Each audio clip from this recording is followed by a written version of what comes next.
Welcome back, everyone. Managing diabetes also includes making sure your foot care is frequent. I'm here with Dr. Anna Ronick, podiatrist with Intermountain Health, and Deb Eaton, a diabetic patient at Intermountain Health, in the sponsored interview. Welcome to the both of you. Doctor, let's start with you. Tell us more about the clinic and why it's so important. So we do a lot of care in wound care and podiatry care with diabetes, and more recently at Intermountain we've developed a limb preservation program, which is also conducting outreach to try and bring people into care sooner so that they can hopefully avoid trouble.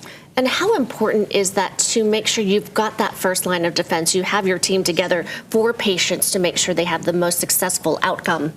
Yeah, it's pretty important because if you lose a limb to diabetes for ulcers or infections, it can cause a lot of disruption to your life, your quality of life. You can't walk as easily, you can't get around as easily, and that can make a big deal to somebody. Deb, I want to bring you in. Tell us more about your story and what you have suffered through.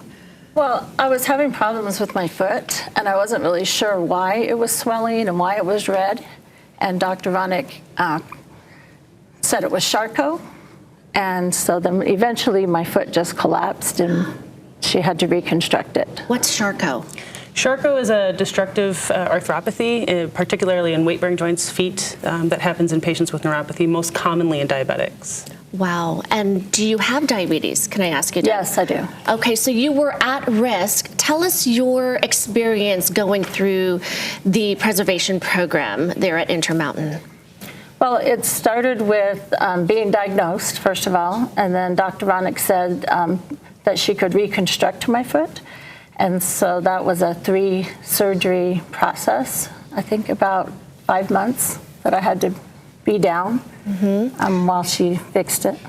And there is a 12-inch rod in your foot, is that correct? That's correct. Correct, okay. And you're on your foot all day long. You are a school teacher. Right. So this was important and must have been painful to go through before the surgery. Well, yes, and that's why I thought that it was swelling, was because I'm on my feet all the time. So I didn't realize it was a medical problem. I didn't realize how serious it was. And sometimes it might be hard to figure out, oh, is this just something I have to go through? Is it the aging process? And Dr. Ronick, you say it is so vital for someone to go through either the program or a specialist to find out. Yes, it can be misdiagnosed. You know, people think it's infection or just swelling because, like she said, she's on her feet.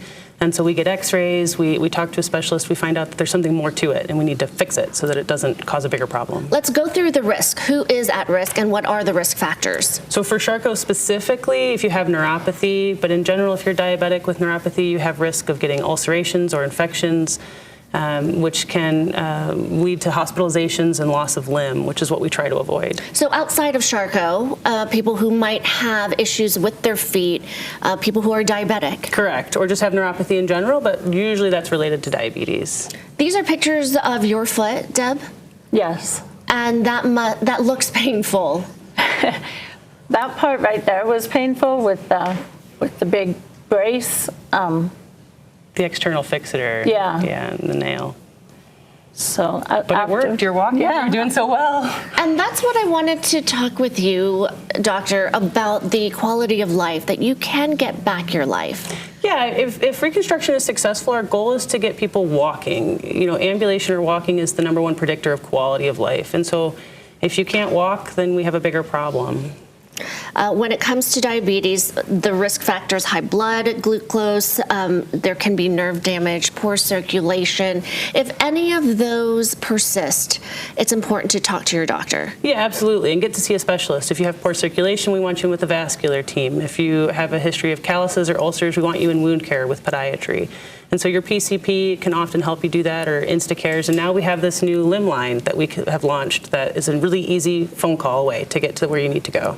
And then, of course, post-surgery is very important to get that quality of life back too. Absolutely. So many things to think about, but you also need a team and specialists to make sure you're looking at the whole patient. Correct, yeah, and that's what we do at Intermountain so well. We have all these people around us and we're all connected, and it makes it easy to do. Where can people find out more information, especially these new programs? So the Limb Line is an easy phone number, 801-507-LIMB, 5462. and then intermountainhealth.org. But you can always just give us a call or talk to your doctor. The Limb Preservation Program, 801-507-LIMB, easy enough. And for more information, you can always head to intermountainhealth.org. Thank you so much for telling your story, and thank you for your expertise.